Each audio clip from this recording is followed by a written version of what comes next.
Well, here we are again. So, last week I asked the question, is OpTic good or is Rocker just bad? And after this game, I feel like we have our answer. Kind of figured that's how it was going to be. And I have to preface, once again, I have to preface this every time I talk about OpTic. Individually, we all know they're good, but collectively, it's not working. And when I'm saying all these bad things, it's more the collective because I just feel like I've already said it before. They just need someone different than Ghosty. Ghosty individually is a very good player in this game. Frying and Challenger is good for him. I don't know why that was their reason for picking him up. In terms of being a rock, being a leader to these other three players, they need more of that type of player.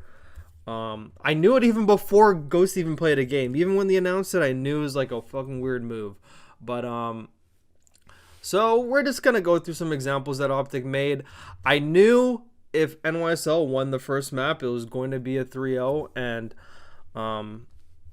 that's literally exactly what happened. I just didn't see a world where they're gonna beat this fucking top team. There was a chance against Rocker because Rocker's going through like a slump right now, which I do feel Rocker could get out of it. And we're also gonna get into like a tweet from Nameless, but we'll probably put into another video. But yeah. So I'm just gonna go through some plays, mostly in the S&D and the control. But there's like a bit in this hard point I want to go through.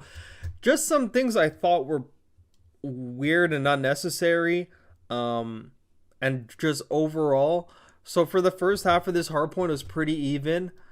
And then on the second set of rotations from AC to office to kitchen, NYSL chained all three of those, which I don't feel should be happening.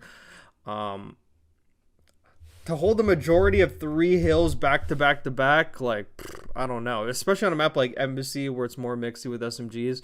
But okay, so this first play.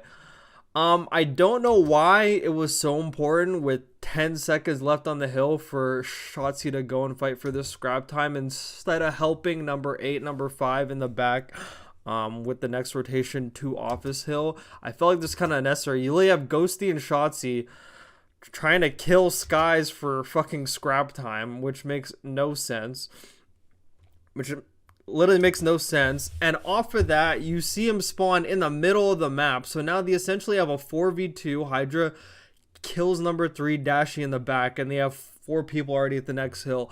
Because God forbid you needed that 10 seconds of scrap time over a majority hold in the next hill. It made no sense. I fucking saw that live and I was like, what is he doing? Like, this is like fucking FaZe in Vanguard when they literally play for every scrap time, like 3 minutes. Made no sense. So look, Skies literally spawns in the middle. Granted, that's a pretty fugazi spawn, not gonna lie, but bro, when you're pushing a hill with 10 seconds left and basically giving up fucking rotation of the next hill, I mean, that shit's going to happen. So now so that play, we're just gonna fast forward to over here where NYSL is able to chain 3 hills. So it was after this hill.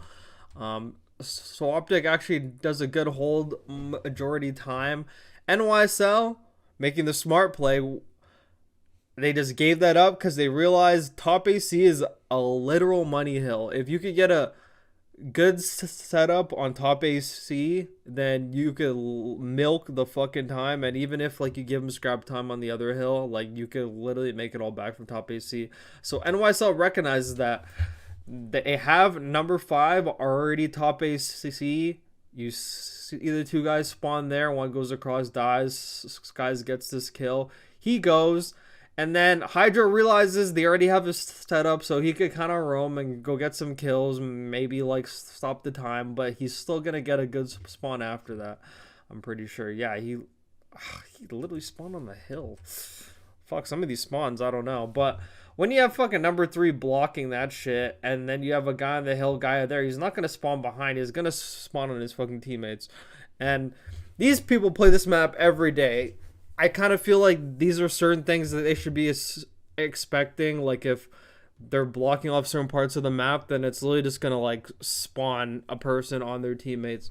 So NYSL literally gets majority time on top ACC, and then they beat OpTic on rotation to office case. So there's actually like a weird spawn here.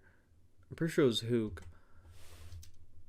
No, actually, Hook dies there. It's actually number 7. So you're gonna see Sky's number 7 dies there to Dashies. So 25 seconds left. Yeah, whatever. You could fucking play for this fucking time. But do you feel like maybe Hook maybe should have backed up a bit? So someone should have secured rotation. I don't know. Either way, I'm not gonna blame them too much on this because I feel like NYSL just got a blessed spawn, a Fugue spawn. Sky should have spawned where number 5 spawned, honestly, if anything, or behind number 8, more like in this back area. But look where number 7 spawns. This kind of could have fucked them up a bit. He spawns behind them. You could say it's because Priesta just died off the hill. Let's fucking see how that timing works out. So number 7 dies here. Yes, so Priesta's already dead. So they're not even in the hill. Okay, so these spawns are weird, but in the sense of the game we're playing and how stupid spawns are, it does kind of make sense within the stupidity of how like these spawns are in this game. But I think Hook actually kind of read it, but he wasn't able to get the kill. It was actually super unfortunate.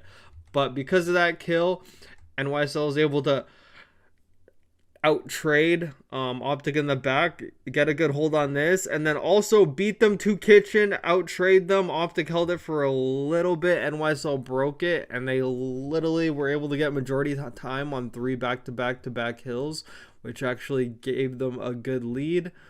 And then the next hill is right beside them, and they hold the majority time. So we're not going to get too much into that. But it was a pretty even map. Some weird mistakes. I feel like OpTic got broken way too easily a lot. And some of their setups were just not looking that good. Shots got turned and burned there. They just look very like not organized. Like whenever I watch them on hardpoint, they just don't look organized. Against Rocker, they look like all-stars because Rocker, I swear, was just not fucking shooting back at all. But now we're just gonna fast forward to the S&D. And something else I actually want to bring up before we get into the Fortress S&D. Why, oh why, does OpTic like playing Fortress so much? Why, oh why? Even with Italy, they're always playing Fortress. Why are you vetoing Hotel, S&D, Hardpoint? Like, these are all good maps they're vetoing. Why are they playing Fortress Control over Hotel Control? Hotel Control is literally the best control. I don't understand why they always have at least 1, mostly 2 fortresses in every single series they play. I don't know why they want to play like the most fucking weird, not good map in this game, the most least competitive game. When they first played Hotel Ghosty, that very first game, they were looking really good. Why are they vetoing it? I don't understand why they want to play Fortress Hardpoint so bad. And number 1, they're playing Fortress against the best Fortress team in the game, which makes even no more not sense at all, bro. I don't know why they love playing Fortress so much all the time. It's just not the map this team should be playing. I don't know why. Like, I see it in all their series. Like, if you go back in all the series they played, I swear you'll see at least 1 Fortress in it all the time. Fortress always makes it in there. Have no idea why they like playing it so much against everybody. I don't know what that's supposed to say, but like, I feel for Fortress S&D, not necessarily for Ghosty as a individual player, but for this team, I feel like when they put him into Fortress S&D with the way Shotzi and the way Hook play, I kind of feel like they're just leaving fucking Ghosty for no success at all. Like, I feel like most of the time when you see him play Fortress Control with OpTic, you go back on all their past games, he's just not doing good. I mean, granted, he had more kills this map, but just overall, like, just the team dynamic does not suit Ghosty, especially on Fortress S&D. It just does not work at all. Like he's always up high and dry. We're already at 10 minutes here. We might have to put a two-parter for this OpTic thing. But we're gonna go through the S&D first, and then we'll go through control and the final thoughts in another video. But actually no, I'm gonna put S&D and control in a different video. So tune into the next video to get the rest of my thoughts.